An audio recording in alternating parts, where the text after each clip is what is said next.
Like most things in American politics, opinions are sharply divided when it comes to Occupy Wall Street. Some have derided it as a flash-in-the-pan left-wing anarchism that has failed to resonate with the American people. Others say it's an organic protest movement that represents the best of a democratic society. Joining us from New York now to discuss this is American investment consultant Peter Schiff. He also heads Euro Pacific Capital, a Wall Street brokerage firm. And with us here in the studio is Democratic media analyst Ryan Clayton. He's also the founder of 100 Proof Politics, a political news and blog website. Welcome both to the show. Let me start with you, Ryan. Occupy Wall Street coined this phrase, "We are the 99%, basically separating almost all Americans from the very rich, the very wealthy. Has the movement actually made ordinary Americans see banks and the rich in a different light, in your estimation? Well, the folks on Wall Street, the top 1% of our economy, have consolidated the gains of the last 30 to 40 years. And what they've done is essentially funneled the world's wealth to 1% of the American population, of essentially the world's wealthiest individuals.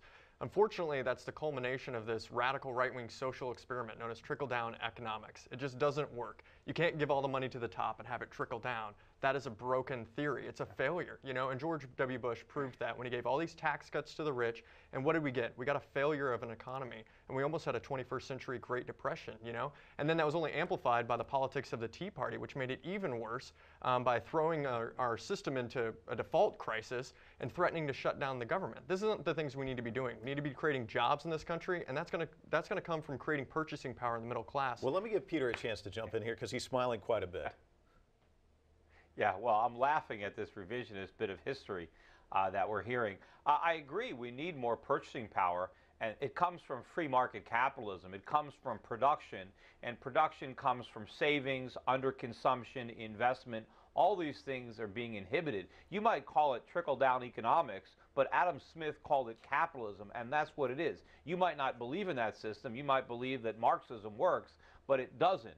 And, part of the big problem with Occupy Wall Street and the protest movement is I sympathize with the anger that a lot of Americans have, and they should be angry, but they are directing their anger in the wrong place. It's not capitalism. It's not the 1%. It's the government. It's the government that stacked the deck against them. It's the central banking. It's the central planning. I agree, some people have gotten rich off of this system that we've developed, but it's not capitalism. The people who are getting rich rent-seeking from the government, I agree, there should have been no bailouts for the banks. I mean, I agree with Peter. Banks should have been allowed to fail. That's capitalism. I agree with Peter. But the banks never would have been in the position they were in if it wasn't for the government. It was the government that laid the foundation for the financial crisis. Well, if you went down to Occupy Wall Street and you talked to the folks that were there, what you would hear is that there's a lot of people that think that... Let Ryan jump in here for just a second, Peter. I think if you went down to Occupy Wall Street and you talked to the folks that were there, you'd realize that, yeah, they do see the problem as twofold. There's a government that doesn't represent their voice, and there's an economy that doesn't serve their interests. And those two problems are intertwined because the people on Wall Street have essentially bought and sold a lot of our politicians because of our broken campaign finance laws. So yes, I agree that part of the problem is that we have a government that's not representing our interests. But I would also say we have an economy that's not serving our interests. Most middle-class families know that we've got serious problems right now. We're in the middle of an unemployment emergency.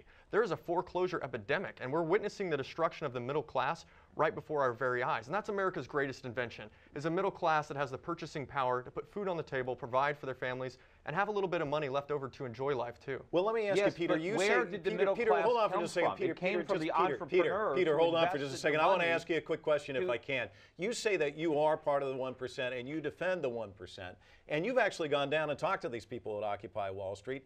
What's your beef with them? Well, as I said, my beef is that they don't understand the root of the problem, and it's government. We need more freedom. If we have more freedom, then we're going to have more jobs, and we'll have productive jobs. The reason that there's so much unemployment in America right now is because the government has artificially driven up the cost of labor. And so labor is unemployed because it's too expensive. But Peter, part of it, too, is that the rich are sitting on the money and they're not actually hiring people, too. I mean, that really is a given. If giving all the money in the world's wealthiest individuals was going to solve our problems, if trickle-down economics worked, then we'd be swimming in jobs right now. But that is just not the case. We're in an unemployment emergency that has been caused by a financial crisis on Wall Street that happened because people there essentially robbed the pensions of this country. They robbed the baby boomers of this country. They've stolen the money that people invested in the stock market, and they still have that money. And I think what's got to happen is we've got to create jobs in this country. We have to make sure that everybody has How do you create jobs? Jobs? You put people back to work through government programs or through the private sector.